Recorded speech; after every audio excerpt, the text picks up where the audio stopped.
Baik, Assalamualaikum, salam sejahtera, salam GBN, salam Malaysia, salam kuasa ketiga. Jadi jika audio jelas boleh tolong maklumkan kepada saya dan share ramai-ramai ya. Jadi hari ini kita telah menyaksikan penamaan calon ya, calon-calon PHBN dan Perikatan Nasional bagi 6 negeri. So daripada apa yang saya lihat ketika penamaan calon, saya dengan serta-merta nampak satu handicap atau kelemahan PHBN. Biar saya jelaskan. Jadi kebelakangan ini ada percubaan untuk mendapatkan analisa-analisa yang saya dah jelaskan tidak begitu realistik lah dalam live-live saya yang lepas. Tetapi untuk tujuan live ini, saya cuma ringkaskan apakah handicap yang ada pada PHBN atau kelemahan yang ada pada PHBN yang tidak dapat dinafikan. Jadi untuk tujuan live ini, saya anggap bahawa peratusan Cina yang akan keluar mengundi, peratusan Melayu akan keluar mengundi sebiji macam PRU15. Saya tahu ini tidak benar. Melayu dijangka keluar ramai-ramai, Cina akan ada sabotaj sedikit sebanyak, tetapi kita untuk tujuan perbincangan kita anggap dulu ya, peratusan yang keluar mengundi sama, Cina sama, Melayu sama ya. So kita juga anggap ya sentimen pengundi sebiji macam PRU15 ya. Baik. Pada PRU15, PH bertanding 206 kerusi. Saya dah jelaskan sebelum ini. Saya pernah jelaskan ya. 206 kerusi, dia menang 81. Maknanya kemenangan dia 39 kerusi yang dia bertanding. Perikatan Nasional bertanding 149 kerusi, dia menang 74. Maknanya Perikatan Nasional menang 49% ataupun hampir-hampir separuh kerusi yang dimenangi. Jadi dari sudut itu pencapaian Perikatan jauh melebihi pencapaian Pakatan Harapan sebab Perikatan bertanding kurang kerusi. Pada PRN kali ini, Perikatan bertanding hampir ke semua 240 lebih kerusi ya, cuma beza 1-2 kerusi je dia tak bertanding. Jadi dia bertanding hampir semua kerusi di 6 negeri. Manakala itu, pada PRN kali ini, PH hanya bertanding 56 kerusi sebab dia kena bahagi dengan UMNO ya, atau Barisan Nasional. Jadi PH bertanding hanya 56% kerusi. Jadi kalau dari sudut itu saja, kalau kita banding dengan PRU15, PH bertanding jauh lebih banyak kerusi, 266 kerusi berbanding dengan PN hanya 149. Tapi PH menang 81, PN menang 74. Beza dia tak sampai pun 10. Beza dia 7 kerusi sahaja. Sebab pencapaian PN jauh lebih besar dari sudut peratus perolehan kerusi. Kali ini PH bertanding hampir separuh daripada jumlah kerusi yang Perikatan bertanding. So di situ sahaja anda boleh lihat dari sudut congakkan perolehan kerusi, andai kata sentimen pengundi sebiji macam PRU15, keadaan sudah menyebelahi Perikatan Nasional. So itu pertama, yang penganalisa saya pelik tidak menyatakan dengan jelas ya. Kedua, PH ambil 56 kerusi, UMNO ambil 40 lebih peratus kerusi lah.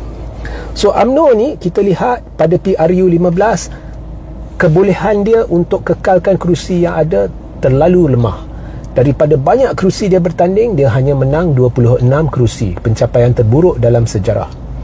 Jadi kali ini dia bertanding hanya 40% lebih jumlah kerusi dalam 6 negeri ya.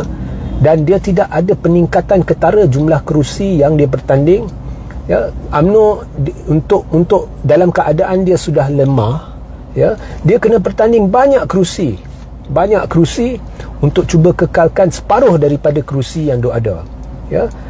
Kerana kerusi-kerusi yang dipegang lah ni sebelum PRN adalah berdasarkan keputusan PRU14 lama dulu ya.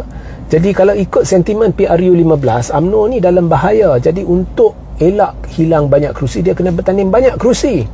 Tapi dia tidak bertanding sebanyak kerusi yang dia bertanding dulu pada PRU14. Dulu PRU14 dia bertanding banyak kerusi, baru dia memperolehi jumlah kerusi yang dia ada sekarang ni dalam negeri-negeri ni sebelum PRN lah. So jadi jika dia bertanding kurang lagi kerusi, terlalu kurang, kita boleh anggap PRN ini UMNO akan hampir pupus. Dia tidak akan mampu mengekalkan lebih daripada separuh kerusi yang dia ada ni. So dari situ sahaja kita sudah lihat PHBN ada satu handicap besar, kelemahan besar, keadaan menyebelahi Perikatan Nasional. Dan analisa saya tadi menganggap bahawa sentimen pengundi sama dengan PRU 15. Hakikatnya selepas PRU 15 kita sudah melihat satu pilihan raya kecil kawasan parlimen berlaku. Tak lama selepas PRU 15 kita lihat gelombang Melayu Islam menjadi jauh lebih besar berbanding PRU 15 pada PRK itu. Sebabnya orang Melayu meluat apabila Zahid pergi berpeluk dengan DAP setelah bersumpah demi Allah dia tidak akan berbuat demikian, dan untuk menghalalkan cara mereka menjaja nama agung. Jadi orang Melayu meluat. Begitu juga penyokong PH meluat apabila Anwar DAP berpelukan dengan kleptokrat. Kononnya nak perang rasuah tetapi berpelukan dengan kleptokrat yang digelarnya penyangak, pencuri, kleptokrat. Jadi di situ kita tidak mungkin boleh kata sentimen pengundi sama dengan PRU 15. Dan kita pun dapat rasakan gelombang Melayu Islam penyatuan yang cukup besar. Jadi dijangka ianya akan memihak lebih banyak kepada Perikatan Nasional. Jadi ini akan meningkatkan lagi kemungkinan Perikatan Nasional mengalahkan PH dan BN di banyak kerusi. Okey. So, ini adalah satu lagi faktor yang selalu tidak disentuh oleh penganalisa, ya. Dan seperkara lagi, kalau kita lihat gelombang ini, penyatuan ni di banyak kawasan.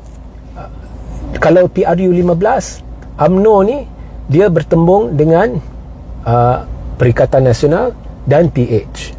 Okey. Tapi kali ini UMNO dengan PH ada satu perjanjian. Kalau contohnya DAP bertanding satu kerusi, UMNO tidak akan bertanding di kawasan itu.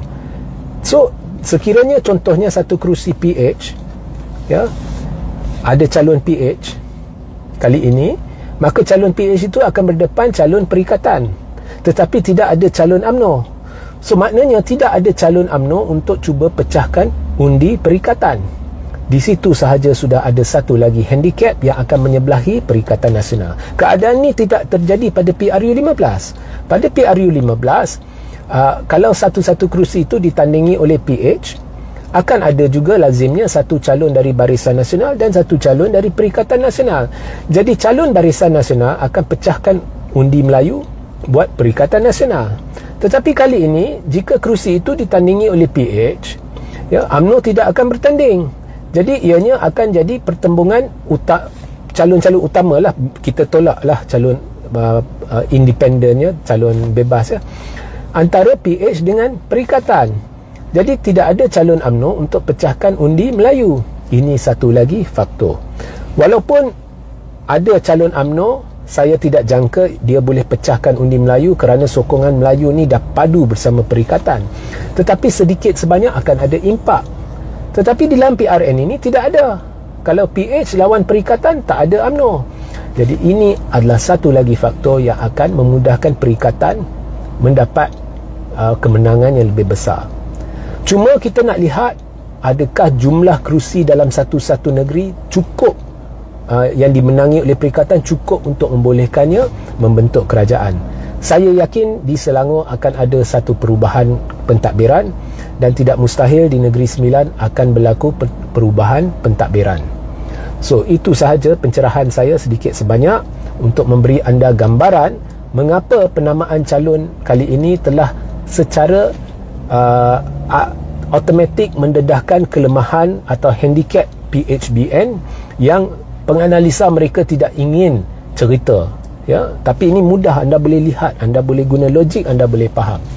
Maknanya dalam bahasa Inggeris orang kata by design PHBN cannot retain most of the a lot of the seats that they are currently holding or were holding before the election. Secara dasarnya, secara asasnya PHBN ni sukar untuk kekalkan prestasi seperti mana dahulu di 6 negeri pada PRN kali ini.